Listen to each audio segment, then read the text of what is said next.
사무엘상 2장 12절부터 17절 말씀까지 같이 한 목소리로 합독합니다. 엘리의 아들들은 행실이 나빠 여호와를 알지 못하였더라. 그 제사장들이 백성에게 행하는 관습은 이러하니 곧 어떤 사람이 제사를 드리고 그 고기를 삶을 때에 제사장의 사환이 손에 세 살 갈고리를 가지고 와서 그것으로 냄비에나 솥에나 큰 솥에나 가마에 찔러 넣어 갈고리에 걸려 나오는 것은 제사장이 자기 것으로 가지되 실로에서 그곳에서 온 모든 이스라엘 사람에게 이같이 할 뿐 아니라 기름을 태우기 전에도 제사장의 사환이 와서 제사 드리는 사람에게 이르기를 제사장에게 구워 드릴 고기를 내라. 그가 내게 삶은 고기를 원하지 아니하고 날 것을 원하신다 하다가 그 사람이 이르기를 반드시 먼저 저 기름을 태운 후에 내 마음에 원하는 대로 가지라 하면 그가 말하기를 아니라 지금 내게 내라. 그렇지 아니하면 내가 억지로 빼앗으리라 하였으니 그 소년들의 죄가 여호와 앞에 심히 크면 그들이 여호와의 제사를 멸시함이었더라. 아멘. 인생을 살다 보면 현명하게 사는 것처럼 중요한 거 없는 것 같아요. 잘 산다는 것, 그것은 현명하게 산다는 것이 아닐까 그런 생각을 합니다.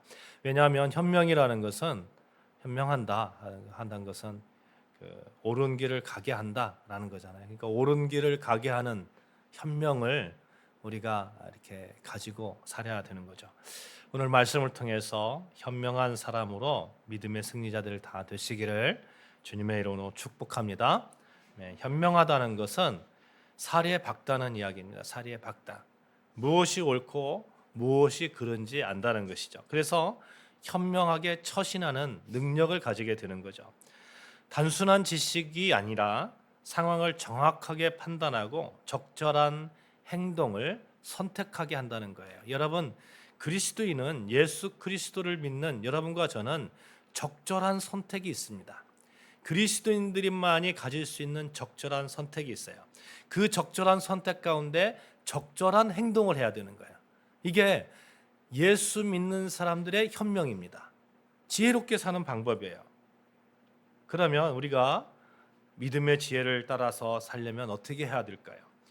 예수님을 본받으면 되는 것이죠. 본받으면 되는 거예요. 또 믿음에 성공한 사람들을 보면서 그 길을 구체적으로 저분들은 저렇게 해서 성공했구나 하면서 우리도 따라가면 되는 겁니다. 근데 또 실패한 사람들도 있잖아요. 이 실패한 사람들을 보면서 나는 저렇게 안 하면 되겠지 하면 되는 거 아니겠습니까? 그렇게 반면교사를 삼으면 되는 겁니다. 그런데 만약에 실패한 사람들의 그 길을 계속해서 알고 있으면서도 간다, 그 길을 계속한다, 그러면 그건 바보인 거죠. 그죠? 이솝우화에 이런 이야기가 있습니다. 한 마리의 늑대가 살고 있었어요. 이 늑대는 굉장히 뭐라고 할까나 교만이 가득했던 늑대예요. 근데 어느 날 이렇게 아침에 일어나서 이렇게 싹 가려고 하니까 자기 그림자가 너무 긴 거예요. 너무 큰 거예요. 이렇게 보니까 자기가 막 너무 큰 거예요. 너무 큰. 자, 여러분도 아시다시피 아침하고 저녁에 해질 무렵이 가장 그림자가 길잖아요. 그림자가 긴데 보니까 너무 긴 거예요. 그래서 내가 이렇게 그림자가 이렇게 큰 사람이고 큰 늑대구나 하면서 이제 그렇게 교만을 가지고 하루를 지나다가 저녁 무렵이 됐어요. 저녁 무렵이 되니까 다시 길어졌을 거 아니에요? 저쪽에서 사자가 오는 거예요. 사자가 막 오니까 사자 이리 와봐.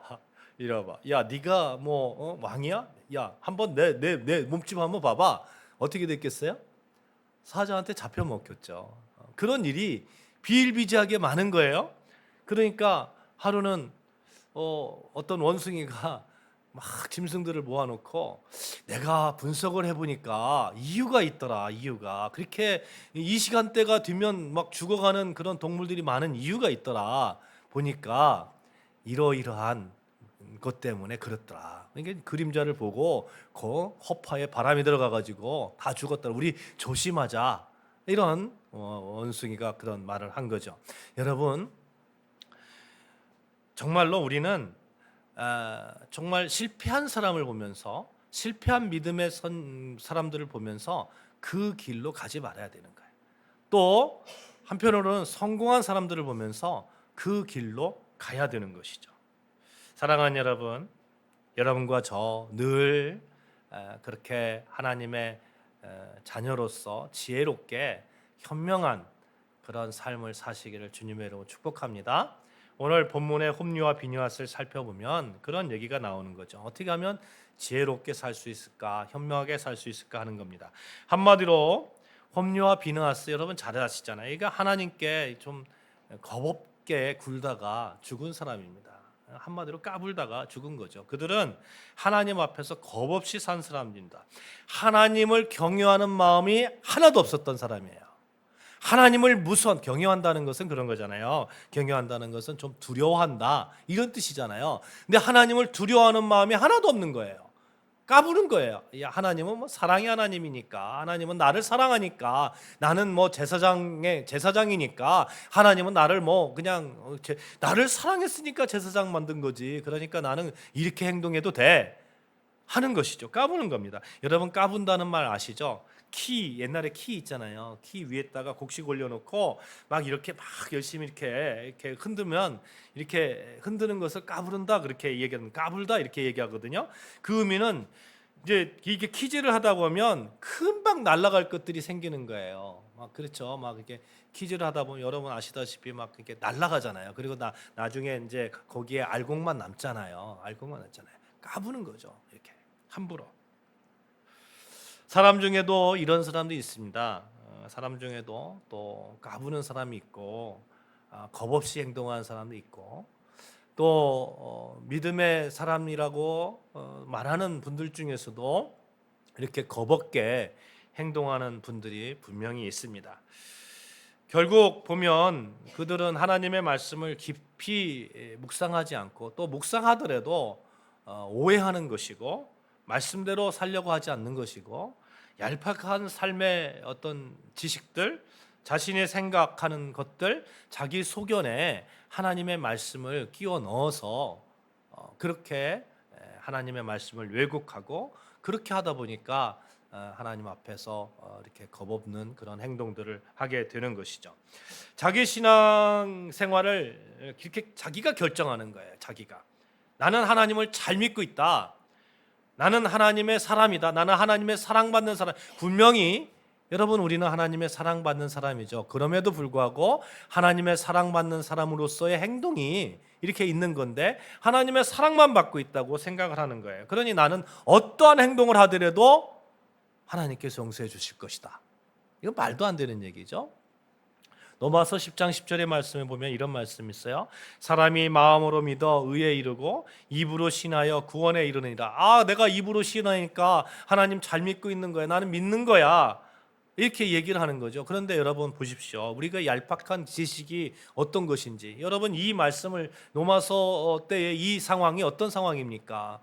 주님을 주라고 시인하면 곧바로 잡혀가서 그냥 사자밥이 되는 죽어가는 그런 시대예요. 그런 시대에 누가 감히 내가 주를 믿습니다라고 고백할 수 있겠습니까?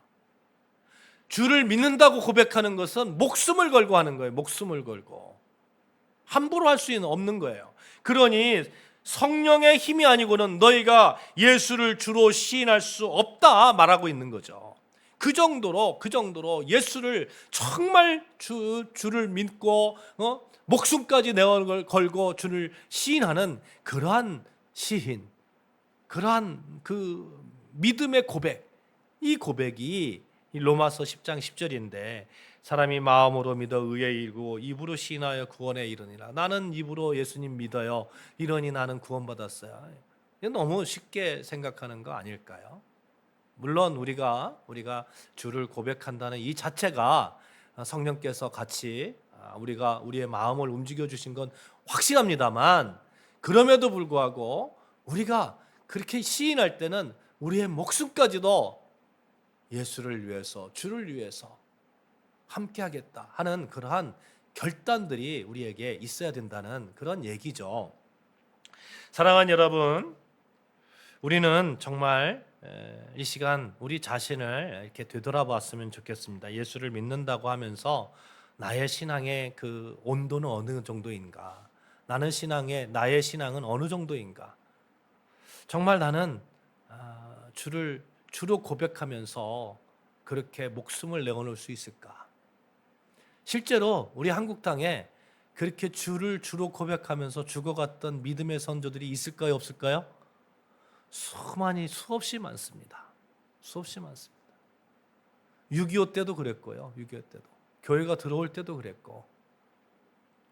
우리는 그런 믿음을 허락해 주시기를 기도하고 그 믿음이 참되기를 기도하고 그러한 시험이 없기를 기도해야 합니다.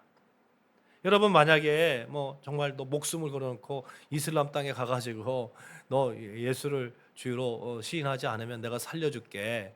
그런 상황이 닥치면 아무도 장담할 수 없잖아요. 그러니 그런 상황에 닥쳤을 때 그 믿음을 지켜줄 것을 늘 기도해야 되고 그런 상황이 안 닥치기를 또한 기도해야 되는 거 아닙니까?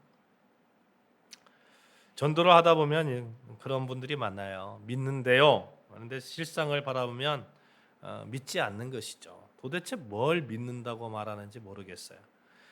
신이 있다는 그런 불가사의한 존재를 인정하는 것인지 아니면 신이 있는지 없는지 유한한 인간은 절대 모르겠다라는 그러한 것을 불가지론을 얘기하는 것인지 분명하지 않습니다.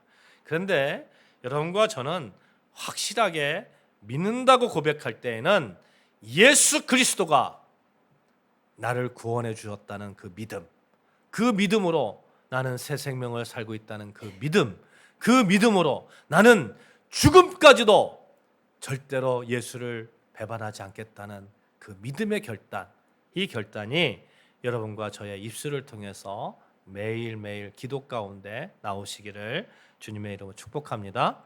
아멘. 그랬으면 좋겠어요. 그렇게 생각을 하면 우리가 결론이 이렇게 도달하는 지점이 있는데요. 겸손할 수밖에 없습니다. 겸손할 수밖에 없어요. 여러분 한번 보십시오. 나의 신앙생활 한번 보십시오. 과연 내가 그렇게 얘기하지만 그런 상황이 되었을 때에 하나님 내가 정말 그렇게 고백할 수 있을까요? 내 자신을 이렇게 바라보면 너무너무 겸손할 수밖에 없어요. 그러니 내가 하나님을 의지할 수밖에 없고 성령의 힘을 덧입을 수밖에 없는 것입니다. 그러면 그런 가운데서 우리는 하나님 앞에 두려운 마음으로 설 수밖에 없어요. 경외한다는 거, 하나님을 두려움의 존재로 존경의 존재로 바라본다고 말씀을 드렸어요. 요즘은 하나님을 그렇게 두려워하는 모습들이 보이지 않습니다. 모두 하나님의 사랑은 알지만 하나님의 진노하심은 관심이 없습니다. 저는 어렸을 때에 그런 얘기를 좀 많이 들었던 것 같아요. 하나님의 진노하심, 하나님을 경외하심, 하나님에 대한 경외, 이런 얘기를 그 신앙교육을 많이 받았습니다. 그래서 어떤 때는 정말 내가 잘못된 행동을 할 때에는 하나님께서 조금 더 나가면 여기에서 조금 더 나가면 하나님께서 나를 칠 것인데 라는 그런 두려움이 있습니다. 그러니까 어느 순간에 내 자신을 막는 거예요. 안 돼. 여기서는 더 이상 가면 안 돼. 여기서 더 이상 가면 안 돼. 이 하나님을 두려워하는 경외하는 마음이 우리 신앙을 지키는데 얼마나 유용한지 모릅니다.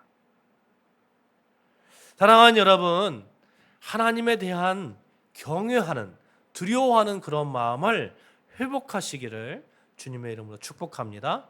아멘.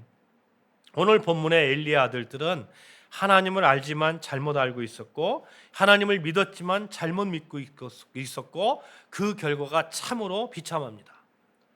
오늘 본문 엘리 아들들이 얼마나 잘못된 일을 행했는지 고발하는 그런 그 이야기인데 한마디로 표현하고 있잖아요. 행실이 나쁘다. 행실이 나쁘다. 개역 성경에서는 불량자라고 쓰고 있어요. 불량자. 쓰레기 같은 인간이라는 거예요. 쓰레기 같은. 잘 보십시오. 엘리 아들들은 행실이 나빠 여호와를 알지 못하더라. 엘리는 제사장입니다. 그 아들들을 역시 제사장입니다. 제사장이에요. 여러분 사무엘상 1장 3절 한번 보실까요? 1장 3절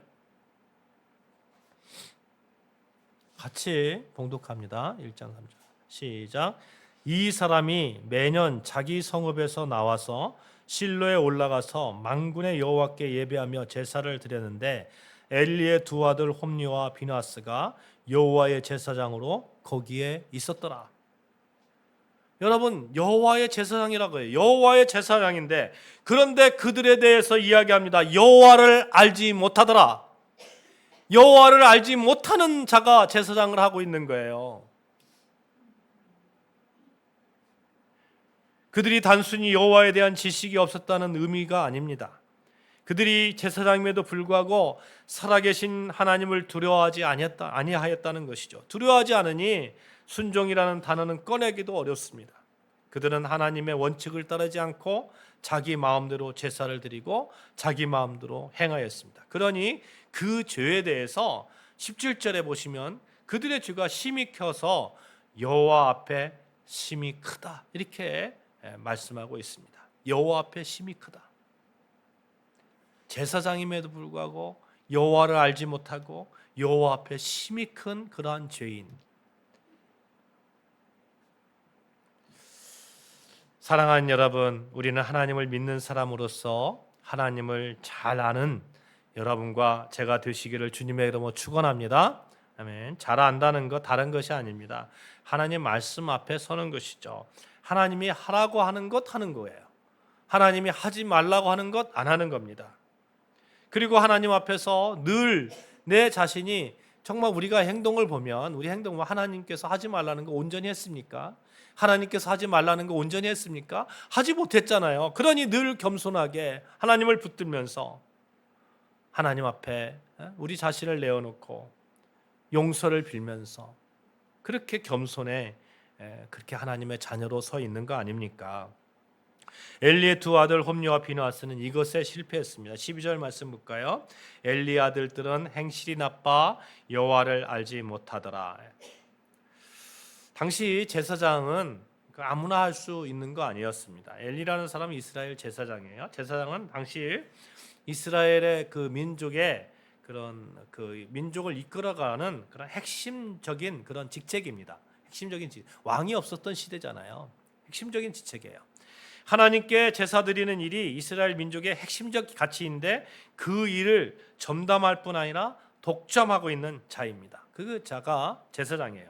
이스라엘 제사장은 레위 지파 중에서도 아론의 후손만이 할 수 있었어요. 아론의 후손만이.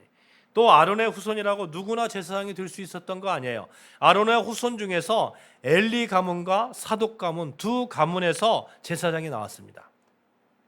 처음에 엘리 가문의 자손들이 제사장의 중심이었어요. 그런 집안에서 태어났으니까 얼마나 하나님에 대해서 많이 들었겠습니까? 많이 들었겠어요. 가장 가까이서 하나님을 알 수 있는 엘리의 두 아들 홈리와 비느하스, 그들은 늘 성경 가운데 있었을 거예요. 성경 말씀을 읽고 성경 말씀을 듣고. 그런데 성경은 엘리의 두 아들 홈리와 비느하스를 여호와를 알지 못하더라. 여호와를 알지 못하더라. 엄청 예배를 잘 드렸는데, 요즘으로 말하면, 그런데 예수 믿지 않는다, 이런 거예요. 그 의미가 무엇인가 하는 겁니다. 여호와를 믿는다고 고백하기는 하지만 여호와를 무시하고 두려워하지 않고 그러다 보니까 멸시까지 하더라. 그런 상태에 있더라 하는 겁니다. 여호와가 어떤 분입니까? 여호와 하나님과 이스라엘 관계가 어떤 관계입니까? 이스라엘은 과연 어떤 존재인지 여러분 잘 아시잖아요. 그렇죠? 그런데 성경을 자세히 보면 여호와를 알지 못한다고 하는 구체적인 이유가 적혀 있는 거예요. 12절 말씀. 행실이 나빠서. 행실이 나빠서. 사랑하는 여러분, 그리스도인의 행실을 온전히 지켜나가는 여러분과 저 되어주시기를 주님의 이름으로 축복합니다. 우리는 그렇게 살아야 될 줄로 믿습니다. 물론 세상에 살다가 보면 넘어질 때가 있어요. 넘어질 때 있을 때 그때 바로 그냥 하나님 앞에 엎드리고, 하나님 제가 또 실패했습니다. 하나님 붙들어 주세요. 이거 하고 그렇게 말씀드렸지만 하나님은 용서의 하나님이시니까 내가 언제든지 이렇게 해도 돼요. 이거 하고는 천지 차이잖아요. 여호와를 알지 못하고 여호와를 알지 못하게 하는 그 이유, 마치 눈에 눈꺼풀이 끼인 것처럼 정확하게 보지 못하고 하는 그 이유, 행실이라는 거예요. 행실. 여호와를 믿는 것과 삶과 연결시키고 있다는 것을 우리는 기억해야 됩니다. 정말 그렇습니다. 인격이나 삶에 있어서 행실이 나쁘면 여호와의 길에서 멀어지게 되어 있습니다. 사도 바울도 이것을 너무나 잘 알고 있었죠. 로마서 13장 13절 이렇게 이야기하고 있습니다. 낮에와 같이 단정히 행하고 방탕하지 말고 술 취하지 말고 음란하지 말고 호색하지 말고 다투거나 시기하지 말고 오직 주 예수 그리스도로 옷 입고 정욕을 위하여 육신의 일을 도모하지 말라. 예수를 믿는다고 하면서 육신의 일만을 도모한다는 것, 그건 너무 문제 있는 것이죠.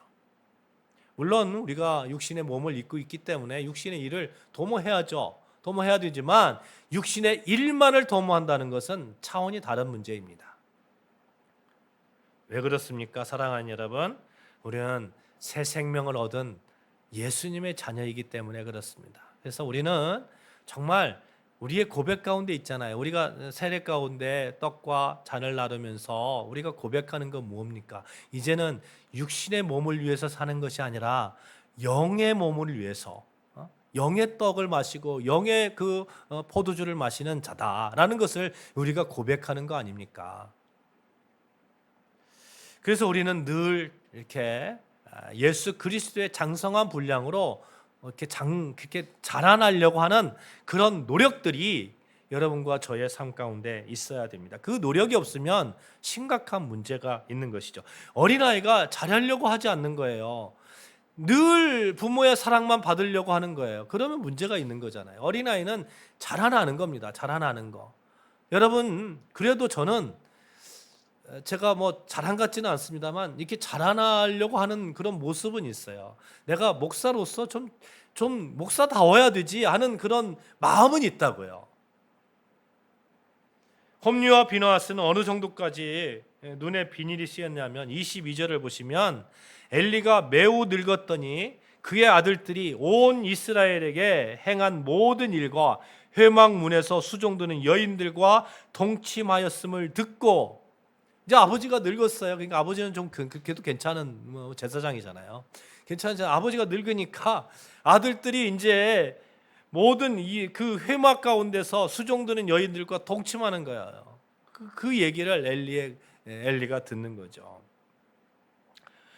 신약의 마태복음 5장 27절 이하에 예수님께서 이렇게 말씀하십니다. 또 간음하지 말라 하였다는 것을 너희가 들었으나 나는 너희에게 이르노니 음욕을 품고 여자를 보는 자마다 마음에 이미 간음하였느니라.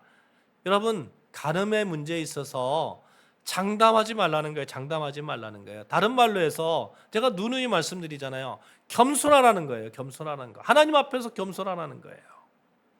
하나님의 은혜가 아니면 누구도 의인이 될 수 없다고 우리가 고백하면서 하나님 앞에서 겸손하게 나의 마음을 지켜달라고 순간순간 기도하라는 겁니다. 그런데 홈리와 비느하스는 그렇게 하지 않은 거예요.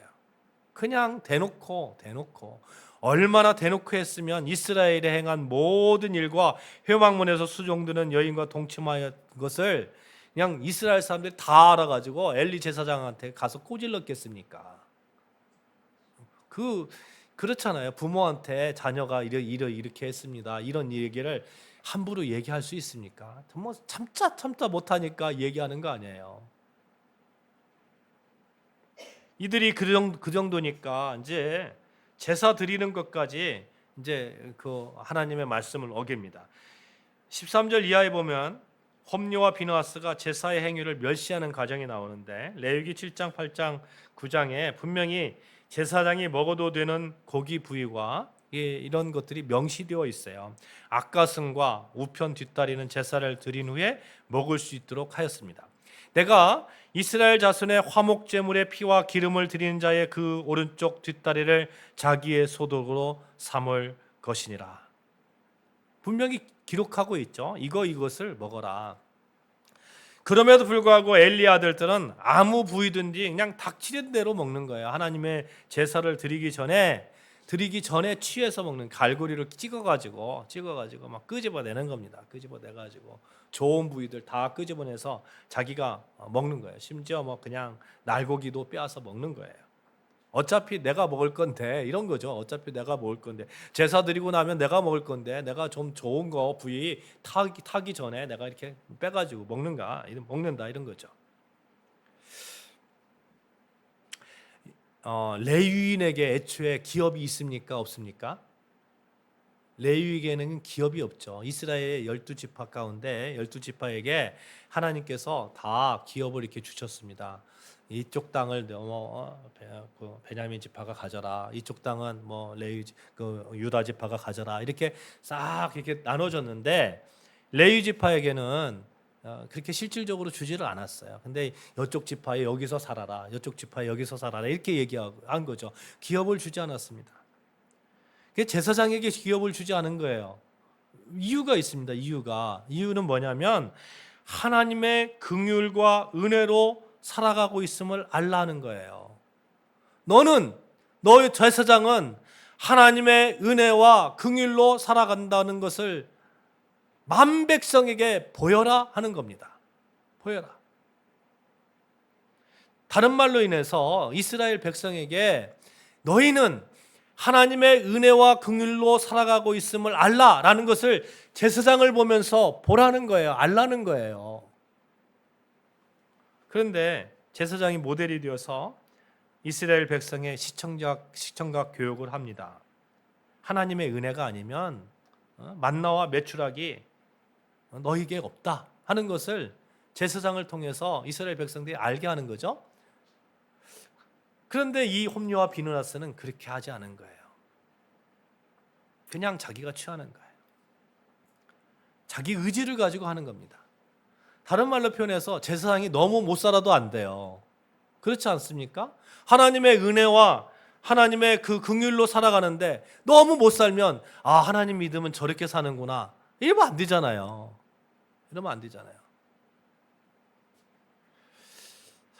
사랑하는 여러분, 우리는 하나님의 은혜로 살아가는 자들임을 믿으시기를 주님의 이름으로 축복합니다. 하나님의 긍휼하심으로 살아가고 있습니다. 그러니 하나님의 은혜와 긍휼 가운데 여러분 그래도 세상에서 어느 정도는 사셔야 될 줄로 믿습니다. 그렇게 축복을 받으시기를 주님의 이름으로 축복합니다. 이 홈리와 비느하스는 이 예배에 있어서 정말 실패했는데, 예배가 얼마나 중요합니까? 요한복음 4장에 보면 기구한 한 여인이 나옵니다. 이 여인은 사마리아 여인이었어요. 이 여인이 이렇게 얘기하는 거죠. 당신의 조상들은 예루살렘에서 드리는데 우리는 그림심산에서 예배드립니다. 그럼 여기 예배드리는데 정말 어떻습니까? 이렇게 얘기하니까 예수님께서 여자여 내 말을 믿으라. 이스라엘에서도 말고 예루살렘에서도 말고 너희가 아버지께 예배할 때가 이르이나, 이렇게 말씀하거든요. 하나님께 예배를 드리라고 말씀하고 있어요. 예루살렘에서 드리는 게 문제가 아니고 그림산에서 드리는 게 문제가 아니고 진정한 예배를 너희가 드려라. 그때가 오고 있다. 예수님께서 말씀하고 있죠. 형식적인 예배가 아니라는 거예요. 사랑하는 여러분, 우리의 삶을 통해서 진정한 예배자로 승리하시는 여러분과 저 되어주시길 주님의 이름으로 축복합니다. 아멘. 우리는 진정한 예배자가 되어야 돼요. 가짜로 예배드리는 거 무슨 소용이 있습니까? 그럼 엘리의 그 두 아들 홈리와 비느하스 매일 제사 드렸을 거 아니에요. 제사 드리면서. 그런데 하나님께서 그 제사를 보면서 여호와를 알지 못하더라, 심히 경도했다, 이런 말을 들으면 무슨 소용이 있습니까? 우리가 예배를 드릴 때 신령과 진정으로 예배 드려야 돼요. 신령과 진정으로. 아무리 예배를 드린다고 하더라도 핸드폰하고 다른 생각하고, 하나님께서 예배를 드리는데 그래 너 딴 생각하지, 너 고기 생각하는구나.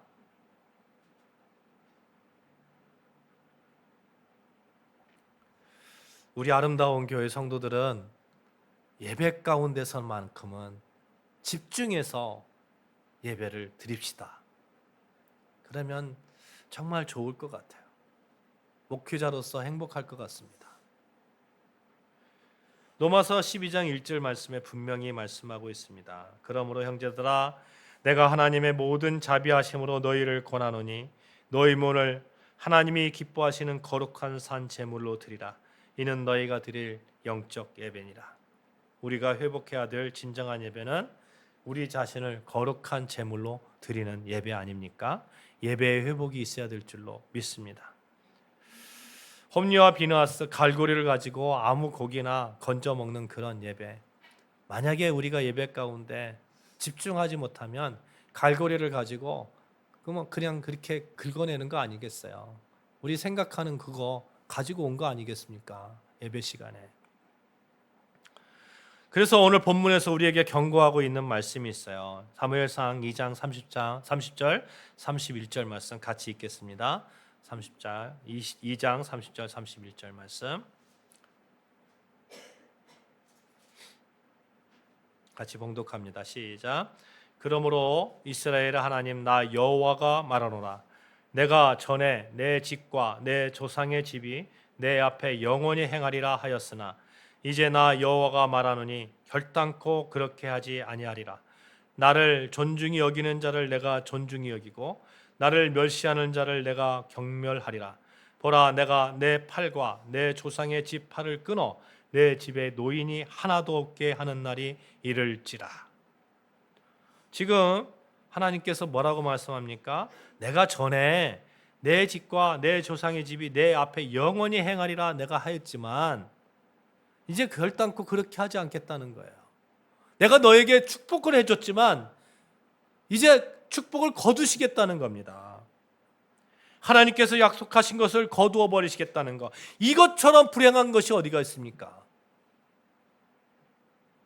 사랑하는 여러분, 우리는 하나님을 잘 아는 성도가 되어야 됩니다. 잘 아는 것, 하나님을 두려워하는, 경외하는 신앙입니다. 경외하는 신앙 가운데 있으면 그 명령에 아멘으로 하면서 행동합니다. 우리가 아멘 하잖아요. 아멘 하면 그렇게 행동하는 겁니다. 그렇게 행동하는 거예요. 잘못하면 하나님의 영광을 가릴 수가 있다니까요. 사랑하는 여러분, 사도행전 19장 11절 16절 말씀에 이런 말씀이 기록되어 있는데 하나님이 바울의 손으로 놀라운 능력을 행하게 하시니 심지어 사람들이 바울의 몸에서 손수건이나 앞치마를 가져다가 병든 사람에게 얹으면 그 병이 떠나고 악귀도 나가더라. 이에 돌아다니며 마술하는 어떤 유대인들이 시험하여 악귀 들린 자들에게 주 예수의 이름을 불러 말하되 내가 바울이 전파하는 예수를 의지하여 너희에게 면하노라 하더라.